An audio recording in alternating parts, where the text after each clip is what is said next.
Om Lokaha Samastaha Sukhi no Bhavantu. May all beings be happy and peaceful. Hey, what's up, everyone? It is Phoenix here. I hope you're having a fantastic day. And you may or may not be aware of the fact that I have been deep in the trenches of monk mode for at least 6 months now. And I've had some very significant revelations during this process.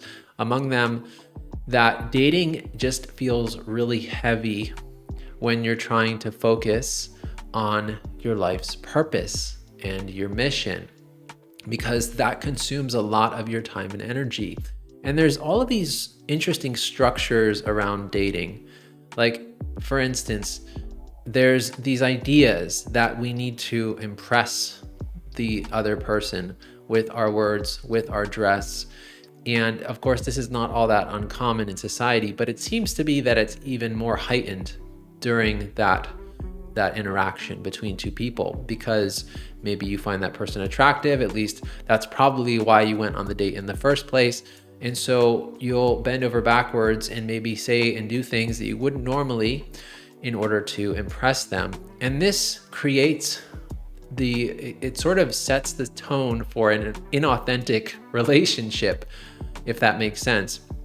So it's like there's all of these standards around dating and how you should act and what you should say and how men should hold the door for women. And maybe that's not the authentic expression for that individual, but they feel pressure to act that way. And so there's a lot of mental energy that goes along with dating. And it's not just when you're on the date, it's planning for the date, it's thinking about the date that's coming up, that's on the horizon, and thinking about what happened after the date. And all of this mental energy actually takes away from your life purpose. And especially for those who are really fixated to the point of obsession, actually, but in a good way, which many people would say that it's not good to be obsessed with anything. But I think that in the case of your passion, that you should feel enkindled in that way. And so dating it seems to conflict by its fundamental nature. So think about how much time and energy we save when we drop the idea of dating and we focus instead on the refinement of our character, and we focus on our thought processes, and we focus on our own healing and the betterment of ourselves as individuals. And then what happens from that shifting the focus in that way to what's really most important and eliminating distractions, then we shift in another radical way in that we start to have interactions with people, whether they're friends or family or people that we just meet on the street, and they just happen to be that much more spontaneous and that much more agreeable. And it feels like a certain flow state that has been established. And spontaneous interactions open the door for such a wide variety of experiences. And I don't know about you, but for me, I enjoy the mystery. I enjoy not knowing who I'm going to see today and what's going to happen. And being in that flow state is like certain days when I'm surfing and I feel a presence beside me up on a wave, and then I notice that it's a massive turtle and it's just sort of gliding with me there. I didn't plan for that. If I had planned for that, then I might have been worried about how am I going to get up on this wave at the same time as this turtle? Maybe I'm going to hit the turtle. No, I just allowed it to happen in the moment, and it was totally unexpected. And that's where the magic came from. And again, I don't know about you, but for me personally, when I meet someone that I have maybe a deep connection with, a lot of the times it happens in a magical and mysterious way. Think about how much pressure we immediately eliminate when we just enter into that flow and allow for the spontaneous expression from moment to moment. We don't chase after anything. We let what naturally wants to happen, and we don't force anything. And when this happens, whether it's in relationships or business or with family, it doesn't matter. Any sort of relationship that we have, even with money, when we just sort of let things come and go as they need to and trust in the greater plan, we save so much time and energy that we can then channel toward our purpose, toward what's really important to us. So this is not to say that I don't see other women when I'm in monk mode.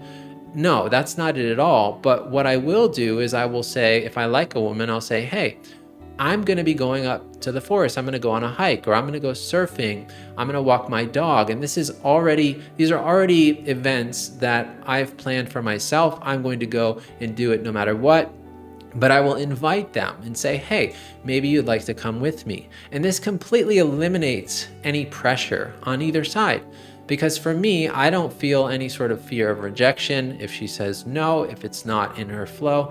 And she doesn't feel like I'm sort of trying to put her in a situation that maybe would make her feel uncomfortable. So what I'm really trying to say here is that what I've learned through this whole process of being in monk mode is that we should always do what feels most natural to us in the moment.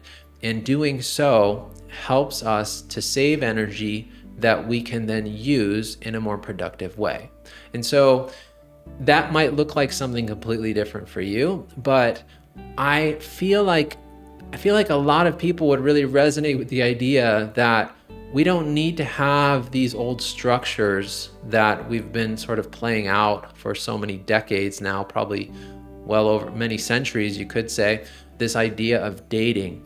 And, it's nice to go out and to go someplace nice, and that can still happen, but it doesn't have to be this sort of contrived experience. I find it satisfying and electrifying even to think about interacting from a place of authenticity where there's absolutely no expectation of giving or receiving anything. It's just simply coming from a place of a genuine willingness to connect.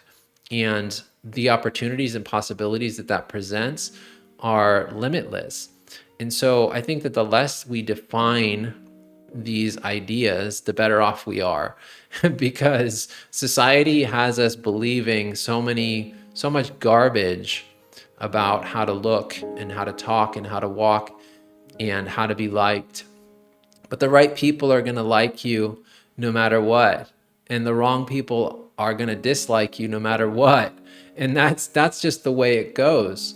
And the more we focus on what others think we should say and do, the more unhappy we become. And so if dating needs to become a thing of the past for you as it has for me, then so be it. It's not the worst thing in the world. And as a matter of fact, it may open the door for you to have much more positive, enlightening experiences with other people.